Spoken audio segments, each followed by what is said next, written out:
Today we'll be taking this set of ingredients and turning it into this tasty deviled eggs. First thing we're going to need is some chili powder, some paprika, smoked paprika is preferable, some strong mustard, some Icelandic Skyr or yogurt of choice, salt and pepper to taste. You'll need some mixed salad leaves of your choice, 8 eggs, medium or large, and some salami. And this will make our delicious lunch. To start with, we're going to get the eggs boiling. Now I just put in some boiling water into the pan, onto the eggs, and I will boil them for a whole 9 minutes so that the yolks are hard, but not too hard, and the white is not rubbery. First things that I'm going to do is I am going to make sure that I mix up everything into the skyr. So we want to have a set amount of mustard in there. There's 60 grams of skyr in the bowl, and we would ideally add 30 grams of a strong mustard. Now this mustard is actually a Belgian mustard. It's more potent than Dijon, but it is not as strong as English mustard. If you've ever tried English mustard, you will know just how spicy that can be. So that's the mustard. We're now adding the smoked paprika. You want a good pinch of this, sprinkle it until you feel it's right. It might be more, might need less, but if you need less, you can't take it out. Chili powder, go wild. It's deviled for a reason. I really did not add enough there. I was just adding to just give it some color to start with. And you'll notice later on I do actually add more of those. Give it some good twists of black pepper. You want quite a few in there. Black pepper adds to the heat. You want a good twist of salt as well. Now, brilliant thing about these grinders is it's usually just the same measured amount each time. So yeah, then you'll want to start stirring up. Now, it will change color. And because the Icelandic Skyr is actually a cheese or cheese type product rather than a yogurt, it can discolorate in the air. So you just have to kind of be careful of that. If you leave it for too long, it may go a bit funky, but if not, all the better. Now here I am just stirring, just constantly stirring and turning the bowl as I stir. And you'll see it's a pale color at the moment, and that's not really what we want. We just want to make sure everything's incorporated, because once the egg yolks goes in, it will actually go just that bit darker. In the meantime, what I have done here is I have mixed up all the ingredients. So that is the Icelandic Skyr, the mustard, the cayenne, the chili powder, a healthy grind of black pepper, and a healthy grind of salt. You do want to test it for flavorings, so take a little bit on my finger. That could do with more spice, so I'll add that in now. I'm going to add in a bit more chili because it's deviled for a reason, so you want to feel the heat. Let's give that a good, another healthy pinch of spice. And when you're mixing, you just want to make sure you get around the edge of the bowl. You want no clumps. You just want to mix it, mix it, mix it. Now, I don't know how well you can see this as I'm mixing. But in the meantime, whilst the eggs were boiling, I did chop up the salami as well. I cut them into strips so that they are ready to go into the bowl. And obviously I will change that. I'll separate them out as I put them into the bowl. Oh, that's a bit more potent. I think I'm happy with that. It's got a good kick of the mustard. It's got a good kick of the chili powder. Nice little background warmth from the smoked paprika. Probably could do with another small grind of salt.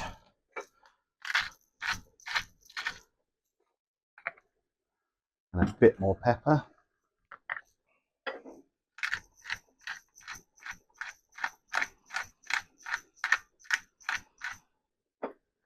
As I said, this is deviled, so black pepper can only help with this. Give it another good mix up. And whilst it's actually sitting there and we're waiting for the eggs to boil, because we want hard boiled eggs, actually the best time to do this, to test for flavour and everything. Now I'm only taking that much, not much. Oh, there we go. That's the stuff. Right, I'm going to pause here, and once the eggs are ready, I will carry on filming. The eggs are finished boiling. They've just been run under a bit of cold water. I'm going to continue to run them under some more cold water shortly. It's just to stop them from cooking entirely. I don't mind them being warm, but obviously I need something colder to start peeling the eggs. I will forego showing you how to peel an egg in this instance, though. So the eggs have been peeled, and here they are. Now the perils of peeling some eggs is you'll get some that got these little dents and divots, like so. That one's not too bad.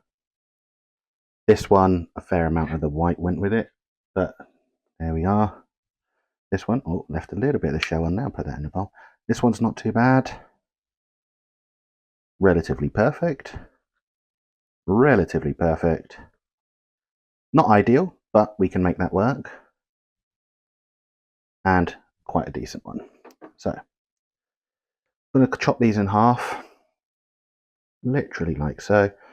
As I said, you want the yolk to be firmly cooked, but not so firm that it's like rubber. So we shall chop through all of these eggs. Now these eggs are still a little bit warm, so that is just a notice. If you are doing this, make sure you've got some asbestos hands. Oh, the reason that one was funny, because that one's quite a large yolk. I'm just going to put that one straight in.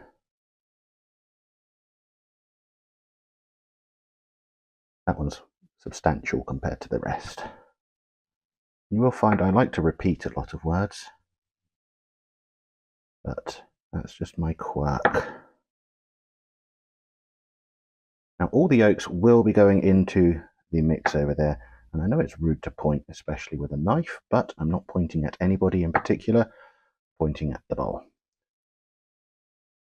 So, want to pop out the yolks. You can use a spoon if you wish, but it should be cool enough for you to just be able to pop it out, put it into the bowl. If it's not, let the eggs cool down just a smidge, and you'll be able to do this no problem. I will, however, grab a fork to mash those with. I should have thought of that before I started the filming, but that's the joys of filming a lunch that you're going to have, and you don't think about these things. You just tend to do it. Perhaps next time I'll properly think and not be so daft.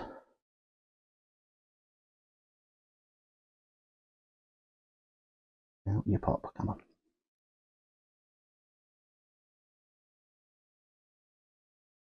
And if you do it this way, just make sure you wash your hands afterwards.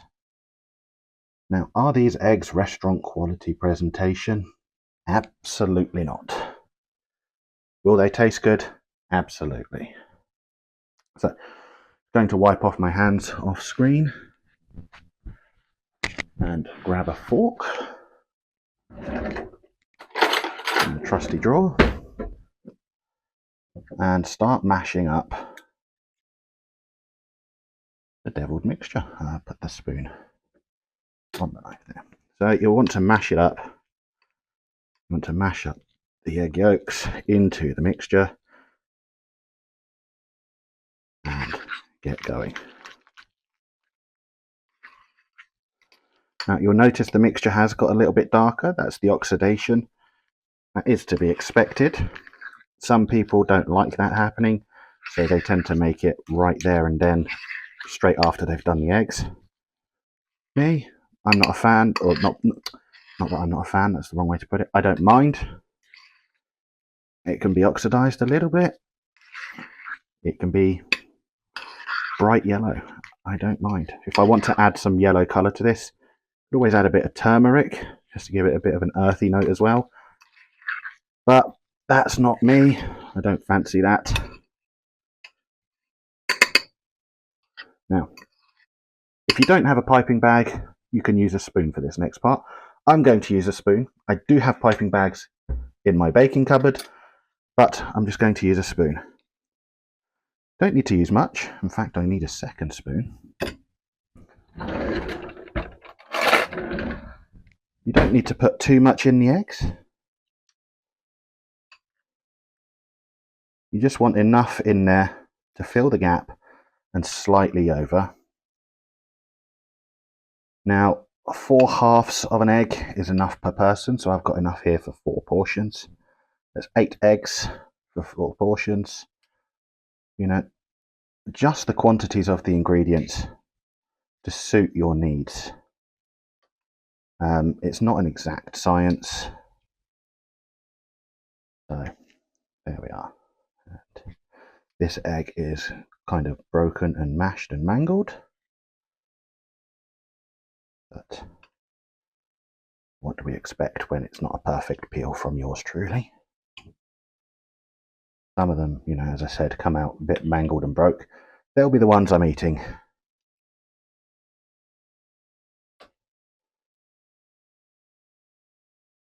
Now, if you're wondering how long these will keep in the fridge, they will keep for about a day in a sealed container. Has to be sealed. If it's not, the eggs will oxidize even further, and after a while it does get a bit acrid and it's not nice and it's not pleasant. But if it's oxidized for a few hours, then you'll want to throw the batch. If it's just like a few minutes, as it's been here, you'll be fine.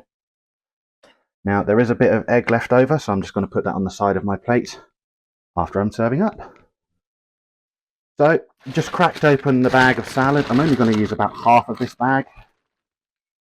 And, you know, it's pre-washed, it's ready to go. And it's got watercress in there, which has got a nice peppery bite to it. It's got rocket or arugula, depending on where you live in the world.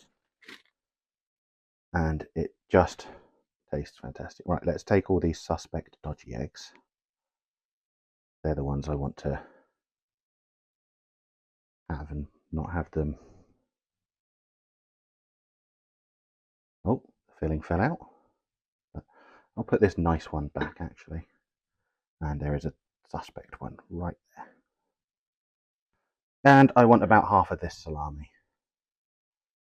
Just strips of salami and cubes of other salami as well. Nothing crazy. Adds a bit of protein, adds a bit of fat. And, you know, these vegetables are cruciferous by nature, which means they are good for you to eat.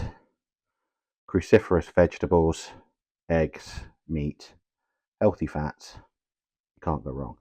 Now, I should preface that and say I am absolutely not a dietitian. I'm just cooking what I eat. And that there is my lunch. So, what are my afterthoughts for this? Well, first of all, I should have used a stronger mustard. I used the Belgian mustard, not the English, because I thought it would be a better flavour, but it is still tasty nonetheless. And secondly, should have used cayenne pepper for more of a kick. Both the English mustard and cayenne pepper would have made the deviled eggs a lot more potent, but that's life and things are all about learning. Thank you for watching. Stick around for more videos in the future. Bye for now.